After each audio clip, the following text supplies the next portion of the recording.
Hello again, everyone. Welcome back to Baldur's Gate 2. This may be the final episode. Let's see if the tears will open this door, and we can find out what is behind it. Maybe get our soul back, maybe kill Irenicus for the final time. Let's see. I am too far away to use that. Of course I am. Certainly. You have become immune to +1 weapons and less.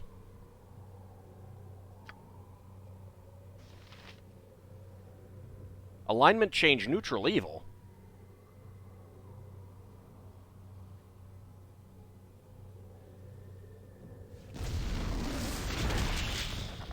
Take a tier of ball from your pack and place it in an eye. The eye closes and guards the door no longer. You've been granted +2 to your armor class.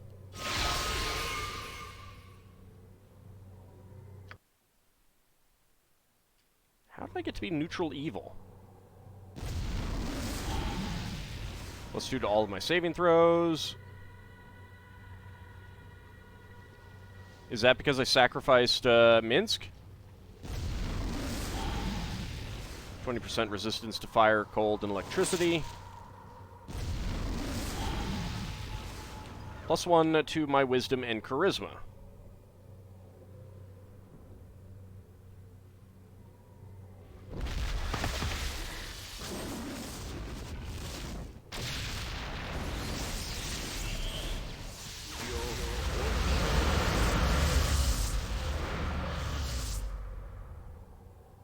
So we are to battle one last time. No more hiding for either of us.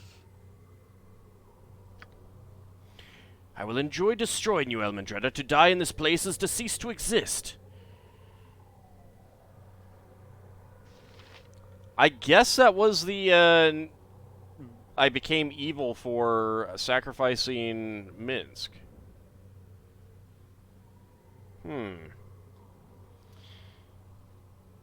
I defeated you once already, Irenicus. You have no chance. That would be more than you deserve. It was your scheme that brought us here. I'm in this horrible place because of you. You will pay. What's the matter, Irenicus? Can't stand the heat? You sound fearful of this place.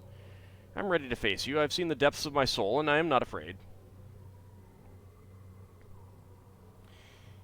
Yes, perhaps you are focused within yourself despite the loss of your soul. But I know as much of myself as well, and I too have no fear. As horrific as this place is, it merely mirrors a soul we now share. Shrink from it if you will, but I have grown to appreciate what it can offer. Now defend yourself. One of us is not truly dead and may be restored if the other is left here to rot. I will be free with what I have taken. There is only one possible end. You will fall here, Irenicus, that I promise. I will restore myself, whether dead or alive. You shall not have what belongs to me. I don't care about your theories. You will die again, whether you're dead already or not. Do what you must, and I will do the same.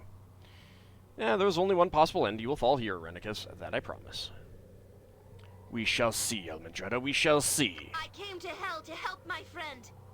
Who helps you, Irenicus? Demons? You are going to die alone in hell, and you know it. Dang, Ari. The darkness has already taken you, foolish one. Yet you refuse to close your eyes. Let us help you onwards to your final rest. Lilalul, Fashar! No more platitudes, Irenicus. You have taken much from all of us. Now you die your final death. I grow tired of shouting battle cries when fighting this mage. Boo will finish his eyeballs once and for all, so he does not rise again. Evil, meet my sword. Sword, meet evil! This is the last stand here in hell. We fall or we win. I kind of feel like Imoen's should have been first, and then Minsk's should have been last, just to get that, you know, crescendo building up.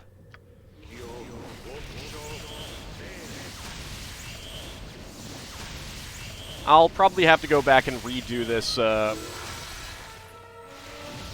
off camera just because I don't want to become neutral evil. Let's see. Alright, so he became Slayer. Yeah, I mean, he's taken some damage already, apparently.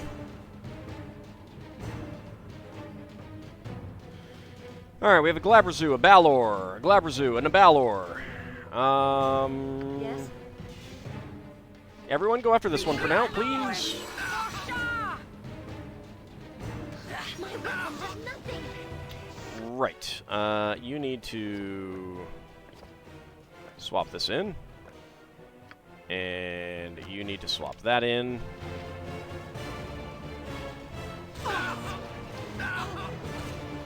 You point, I punch. Nature's servant awaits.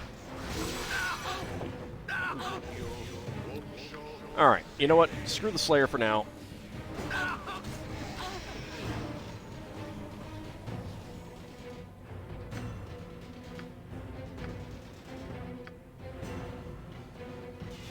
What is it?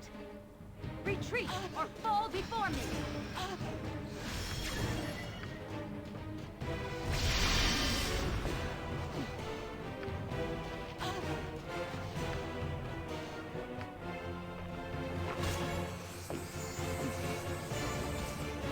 There we go. Ah, Minsk got the kill. I'm listening.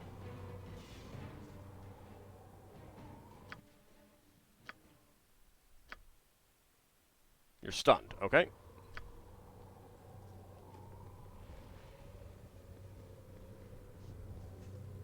Do I need to wait until you guys are not stunned anymore?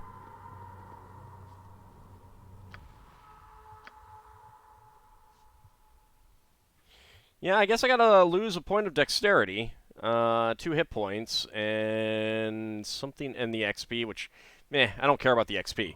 Like, if it was XP on all 3, I'd have done that in a heartbeat, but...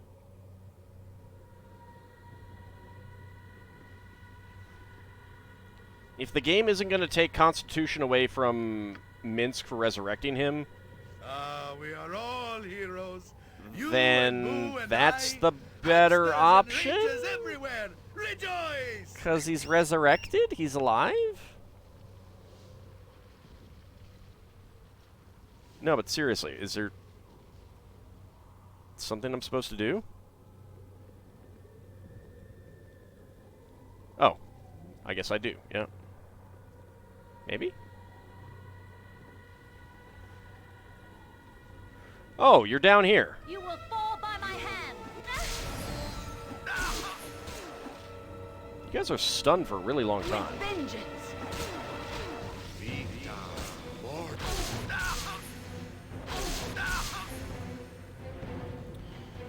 Protection for magical weapons.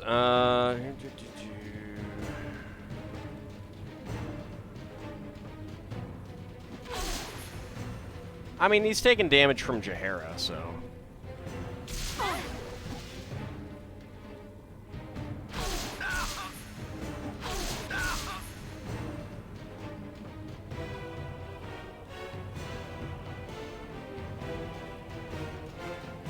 Is Viconia not attacking or something?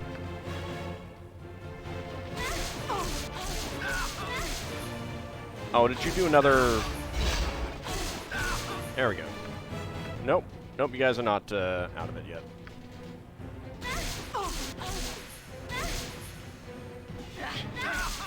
They'll go down eventually.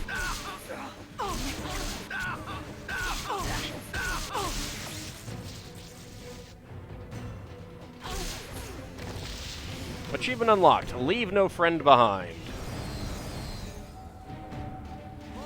What is happening? My magic eye... No!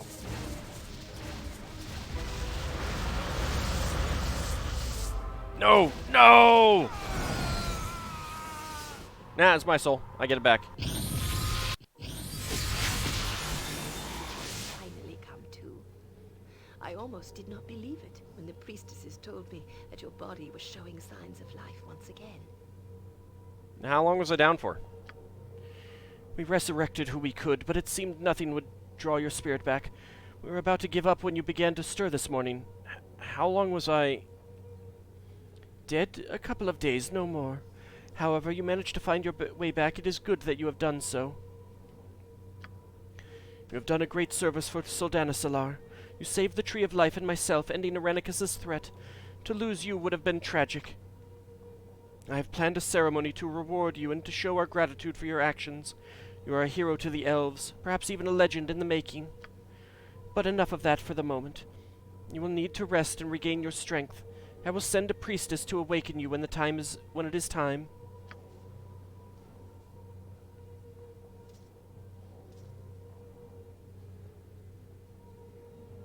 Those of you who have survived the return of the exile to Soldanesalar know me, your queen. But only some of you know the hero beside me, who was most instrumental in saving our city and the Tree of Life. Yep, it's me. You can praise me all. That's fine. Such selfless acts almost resulted in the loss of your life, and perhaps much more than that. I mean, I did lose my soul for a little while, so, you know. These deeds were not performed alone. Soldanesalar also extends its gratitude to those who have traveled with you and fought by your side to help save our city.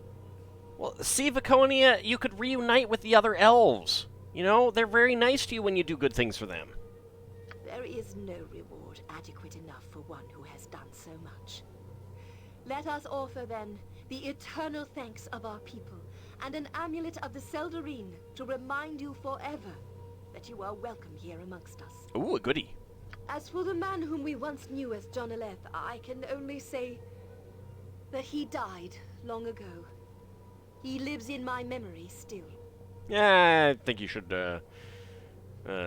delete that memory. To the man he became, the exile Irenicus, he who performed atrocities on you, the tree, and his former people, to him I can only send my prayer that he finds the peace in death he never found in life. I mean, he's kind of in one of the lower planes. He's probably not at peace. I feel I must apologize on his behalf for what he put you and your friends through. For his madness, we stripped Jonaleth of his elven immortality and exiled him, only to create Irenicus instead. I mean, you were trying to be merciful. I get it. I just think that you may have wanted to pay a little bit more attention to him and come down on him when he started to make it clear that he was not interested in reforming. I cannot help but feel we are partly responsible. Nope. It is something I shall have to ponder on. Now, only in that you didn't, you know, proactively follow him and make sure that he was on the straight and narrow. But he made choices. He made his own choices. As for you, I imagine you are eager to resume your travels once Achievement again. unlocked. To hell and back. We wish you well. No, we look forward to your return in the future, should you desire to. Well, thank you.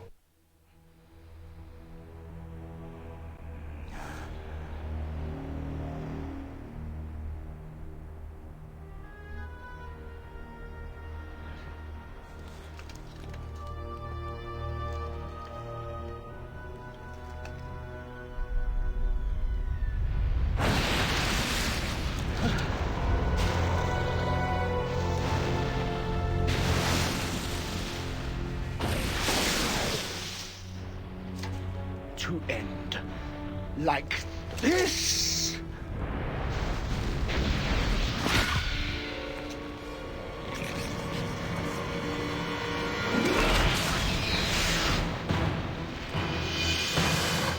Oh, look, he's making friends.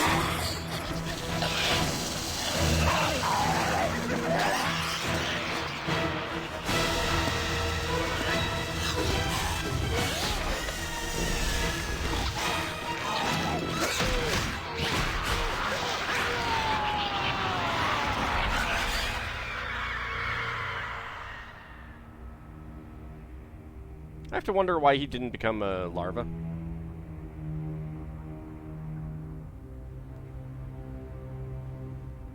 Gorion's sword has become too powerful. We should have acted long before now. There is no reason to be concerned. The fate of this fool has been sealed. But can we be so sure? This spawn of Baal is doomed. There is is no escape.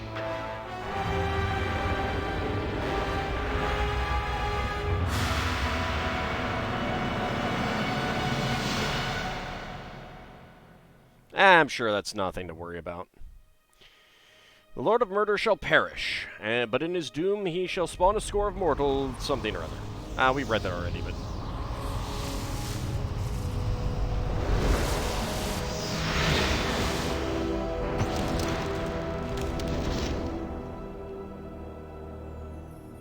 There is no peace for a child of Baal.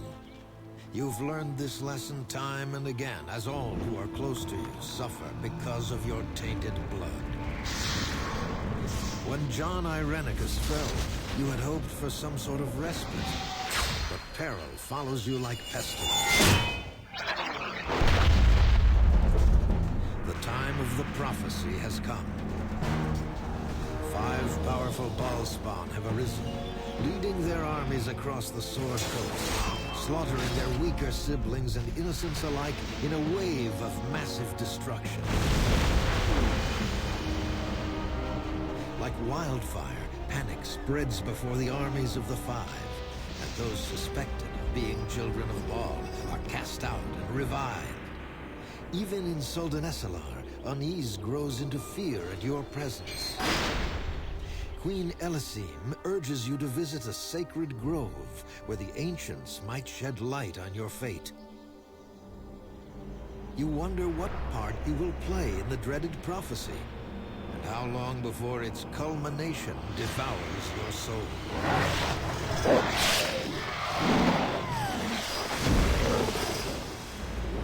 Only one thing seems certain. So long as Baal's throne of blood stands empty, chaos shall reign. I don't see what this has to do with me. So I believe this is immediately kicking into... Spending my time with fools. Yeah, this is immediately kicking into Throne of Baal, the expansion for Baldur's Gate 2, which I am not going to do right now. I will come back to it later. Again, probably going to have to go through and not become neutral evil. It's a, yeah, a little thing. Whoopsie. I mean, Minsk is fine. He got better. He doesn't mind.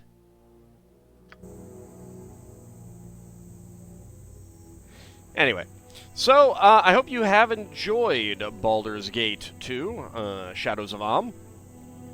Overall, I would say that I did enjoy it, not as much as Baldur's Gate 1.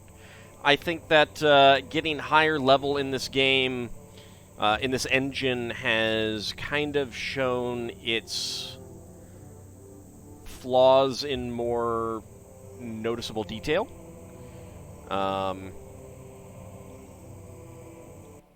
Actually do that so the music's a little bit quieter. I have a lot of problems with the way that the engine handles it. I like the exploration aspect. Although, you know, certainly having some more options on what you see would be nice. A lot of the NPCs and stuff like that are a little bit too small to really get much character out of, I feel. But it's not that bad. I still think that the Gold Box games are the best handling of a D&D engine, you know, computer game that I have played. There might be some better, like the later games might be better, in part because those versions tend to be more closely aligned with computer game sensibilities, I would say.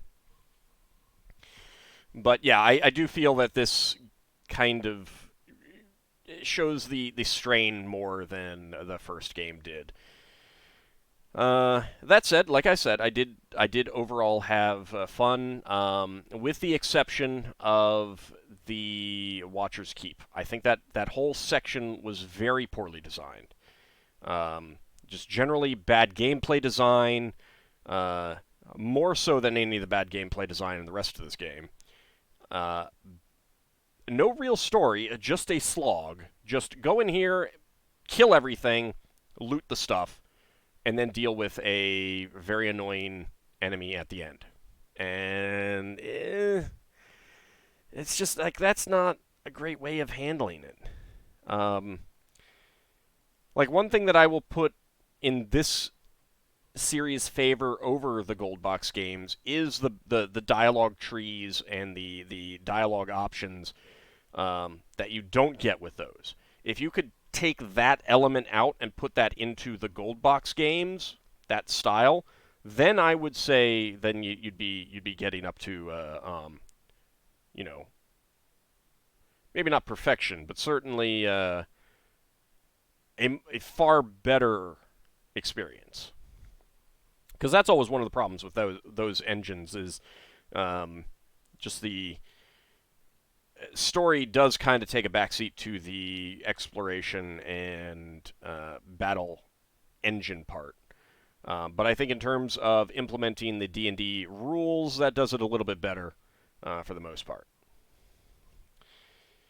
The fact that they kind of, like, a lot of the magic spells that they added to this game and the mechanics that they added in with, all the stuff that you do to get rid of protections and stuff like that,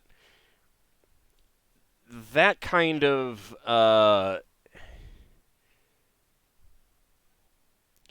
like, that stuff is really what makes the game problematic, because they with the real-time engine and the real difficulty, there's no attacks of opportunity, so you could just run right through enemies and get to the mage, and they don't attack you like you would in a tabletop D&D. Even 2nd edition, 1st edition, both of those have that sort of thing, where if you're moving away from an enemy, they get a free attack on you.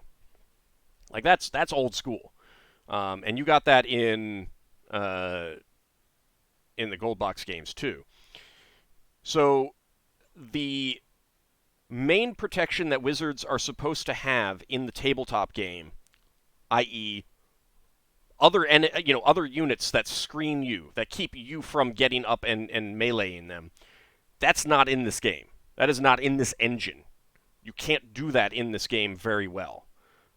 There are times in narrow space, when you have a really narrow spot, that it makes it more difficult, and certainly with the real-time engine, trying to get up to enemies while they're casting spells at you or using arrows can make that more painful and more difficult. But the fact that there's no, like, the enemy cannot set up a rank in front of you and block your advance. They do not get free attacks of opportunity as you're moving around them trying to get to the wizard, that sort of thing. That really does, that's essentially why they had to have the wizards have all these special protections on them. And then because of that, they had to add in a whole lot of spells to eliminate those protections. And then because they have all the spells to eliminate the protections, they had to add in more protection spells and give everyone the contingencies and the spell sequencers and everything like that. So all the wizards immediately get all these things and all the special monsters and everything like that to specifically prevent you from just running up and bashing the enemies to death. Because again, there are so many ways to increase the number of attacks you get, attack rate, since it's a real-time engine and not an actual turn-based, you can really get your attack rate up pretty high with certain things, and especially with the high-level attack abilities that are not in 2nd edition for the most part. At least not in the way that they are there. There are some high-level things in the high-level campaigns option book, but they're really not anywhere as powerful as some of those. It's basically just like, they made some design decisions when they were making the game early on, and then they're chasing the problems that created throughout all of this, and I think that's one of the big flaws of it. The story is fine. The story is fine, with the exception of that wide-open Chapter 2, where it's just like, all right, just go do whatever you want, and because of that, we've put in a billion things for you to do, and so many people are going to want to do everything that they can. That really gets bogged down. You really lose, focus on what you're supposed to be doing. as I did, spent like 2-3 months wandering around while Imoen and Rennicus are in the asylum. That kind of takes away from the story aspect.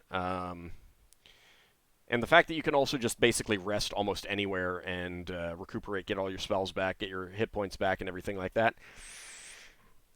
it has some problems. Not quite as many as Dungeon Hack, where you can just rest for 39 days, but, there's just a lot of things that that are in the tabletop game that I think they could have put in better effect in here, and they didn't. Like, if I was to go back to the drawing board, there's a lot of things that I would certainly do differently. I would like to see a party-based system like the Fallout 2 engine, where you've got like the hex map, so enemies can block your way.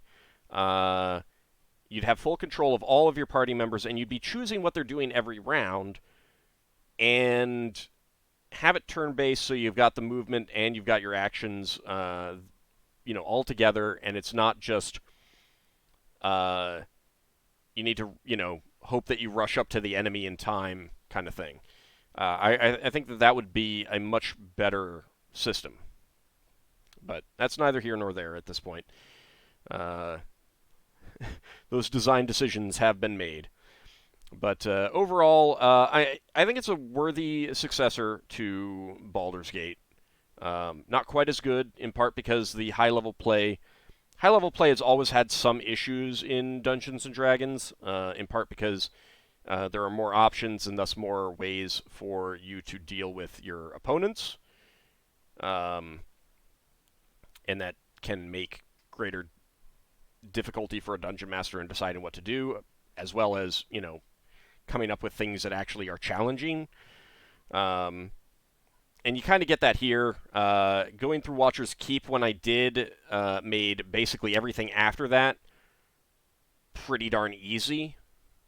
I don't know how much difference it would have made if I hadn't gone through Watcher's Keep, but a lot of the stuff that I think doing all the side quest stuff also did that. If I hadn't done any of that, these last sections would have been a lot more difficult. I mean, there was a lot of it where it was just like, they've got some spell protections up, they'll run out eventually, I'll just keep hitting them, I'm not taking much damage, I can just chug one of my billion potions if it's a problem. I'll just wait. Just wait out the spell protections that they have until they run out, and then I can get through and start dealing the damage. That's not a great system. But also the fact that it's not turn-based means that you're not able to think about, okay, what do I want Imoen to do in here? What is going to be most effective here? All right, now it's Ares' turn. What do I want her to do? What's going to be most effective? Most of the time, it's just like, it takes me a few seconds, tens of seconds oftentimes, to really realize that there's something wrong in a combat. Like, oh yeah, I'm definitely not injuring them. I'm definitely not getting through. They put up a spell that I didn't notice got put up. That sort of thing. And it's just, I don't like that in the real-time engine. Part of that is me. I'm not... I don't process the information fast enough for that a lot of times, so that's not really my thing. That's one of the reasons why it's just easier for me to let them deal a bit of damage to me as I wait for the spell protections to expire. So that's kind of where I am. I like having the luxury of thinking about things. So, but overall, I did enjoy most of my experience with this game. I liked the characterizations. It was pretty fun. I felt that the story part was kind of weak of what Irenicus's goals were and stuff like that, but neither here nor there, really. So, I hope you guys have enjoyed it. I definitely do know that some people didn't, but I hope most of the rest of you did get through it. We will come back to Throne of Ball at a future date. Not right away, probably not in 2021, maybe 2022. I'd like to get some other things done beforehand. I don't think it's as long as Baldur's Gate 2. But we'll definitely kind of put a hold on it. And I need to go back and redo that section with Elmandretta so that she doesn't lose change her alignment. That, I think, is kind of dumb. One event like that would not make you neutral evil. And again, like a tabletop game, they could sacrifice themselves. I mean, obviously, I wouldn't know that going through those other doors would cost me a point of dexterity and 2 permanent hit points and stuff like that. I think that's kind of cruel. I'd much rather just lose the experience. Like, in 2nd edition, if you have the choice, like, everyone hates level drain, but if you have the choice of losing experience or losing a point of a stat, you will take the experience loss, because you can get that back. It's no fun, but you can get that back easily enough. Even if it was, like, enough to, cost me a level or 2. It's not a big deal. So, I don't know.